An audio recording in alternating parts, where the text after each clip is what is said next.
হাতিরদহ বাজারের ব্রিজের পর থেকে যে জ্যাম লাগে, এই জ্যামের কারণে আজকে রাস্তা মেরামত করার গাড়ি আসছে, সরকারি গাড়ি।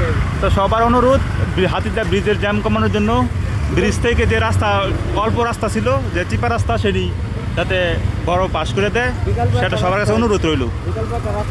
এখানে মানে প্রতিদিনই প্রায় নিয়মিত মানে হাজার হাজার ট্রাক যায়, তার জন্য এখানে জ্যাম লাগে। তো আজকে সড়ক বিভাগের কিছু গাড়ি আসছে এখানে জায়গাটা মেরামত করার জন্য। তো আশা করি এখানে মেরামত করা হবে যাতে সড়ক বিভাগ স্বাভাবিক থাকে। তো আজকে দেখুন মেরামত করা গাড়ি আসছে। তো এখন জায়গাটা মেরামত করলে আশা করি জ্যামটা অনেকখানি মানে লাঘব হবে, জ্যাম কমে যাবে। তো এখানে প্রতিদিনই প্রায় নিয়মিত বিশাল জ্যাম লাগে হাতিরদহ বাজারে ব্রিজের পর থেকে। তো এখানে আজকে মেরামত হচ্ছে, তো হাতিরদহ বাজারের ব্রিজ, তো ব্রিজের সেই জ্যামের জন্য আজকে এখানে মেরামত করা হচ্ছে এবং বিশাল জ্যাম। আশা করি আজকের পর থেকে জ্যামটা কিছুটা লাঘব হবে এবং ব্রিজের পর থেকে যে চিপা রাস্তা যেটা ছিল সেটা আজকে মেরামত করা হচ্ছে এবং এখানে বাস ট্রাক সব নিয়মিত চলে, যা একটি সড়ক বিভাগের যে একটা রাস্তা মেন পয়েন্ট।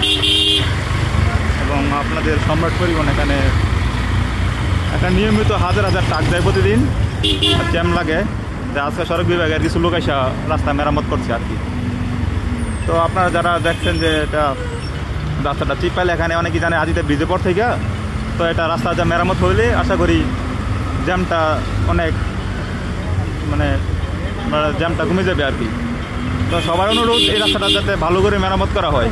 তো সবাই অভিযোগ জানাবেন আপনার প্রশাসনের কাছে জানানোর জন্য অনুরোধ, রাস্তাটা তাড়াতাড়ি মেরামত করে দিন বিশাল জ্যামের জন্য।